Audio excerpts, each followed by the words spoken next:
नाज़रीन, एक term use की जाती है जिसको कहते हैं ऑब्जर्वेबल यूनिवर्स। ये जो ऑब्जर्वेबल यूनिवर्स है ना, इससे मुराद ये है कि अर्थ के ऊपर बैठ के जो हम लोगों ने यूनिवर्स ऑब्जर्व किया वो है। अच्छा, तो जब हम अर्थ के ऊपर बैठ के अर्थ की हर तरफ हर डायरेक्शन में देखेंगे और यूनिवर्स को ऑब्जर्व करेंगे, तो उस यूनिवर्स का वो जो हमने ऑब्जर्व किया उसका सेंटर फिर अर्थ होगा। ठीक है, लेकिन एक्चुअली में यूनिवर्स का सेंटर अर्थ नहीं है, वो कोई और है।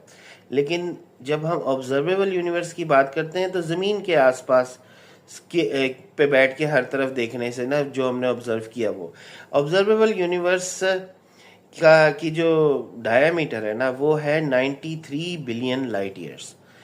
तो उससे बियॉन्ड क्या है वो हमने ऑब्जर्व नहीं किया, क्योंकि वहाँ से लाइट अभी तक ज़मीन पर पहुँची नहीं, तो इसलिए हमें पता ही नहीं। तो हमें जितना पता है वो यही है कि 93 बिलियन लाइट ईयर्स का के डायमीटर का यूनिवर्स है और उसका सेंटर जो है वो अर्थ है। तो समझ लेगा अगर अर्थ सेंटर में है तो रेडियस होगा 46.5 बिलियन लाइट ईयर्स। तो समझ लें कि हमने अपनी अर्थ से चारों तरफ 46.5 बिलियन लाइट ईयर्स ऑब्जर्व किया।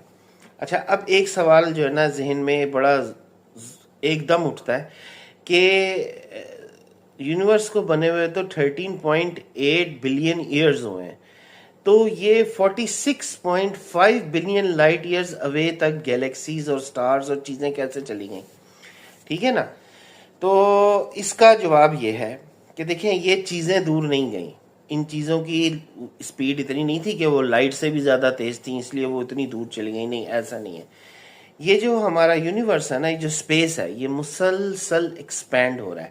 अच्छा, अब स्पेस ना तो मैटर है ना एनर्जी है, इसलिए इसकी जो एक्सपेंशन की स्पीड है ना वो तो लाइट से भी बहुत ज़्यादा तेज़ है। लेकिन वो क्योंकि ना मैटर है ना एनर्जी है, इसलिए उसके ऊपर ये जो रिलेटिविटी वाला जो आइंस्टाइन की थ्योरी ऑफ स्पेशल रिलेटिविटी है ना, ये उस पर अप्लाई नहीं होती, क्योंकि ना वो मैटर है ना वो एनर्जी है। इस वजह से वो एक बहुत ही फास्ट स्पेस है जो कि लाइट की स्पीड से भी फास्ट है, उससे एक्सपैंड हो रहा है और ये एक्सपेंशन शुरू से चल रही है। इसकी वजह से जो स्टार्स और गैलेक्सीज हैं वो हमसे 46.5 बिलियन लाइट ईयर्स दूर तक जा चुकी हैं। ठीक है, इसका थ्योरी ऑफ स्पेशल रिलेटिविटी के खिलाफ नहीं है ये कि जनाब लाइट की स्पीड से ज़्यादा कोई चीज़ चल नहीं सकती, तो ऐसा नहीं है। ये स्पेस एक्सपेंड कर रहा है जो कि ना कि मैटर है और ना एनर्जी है। ठीक है, बहुत बहुत शुक्रिया।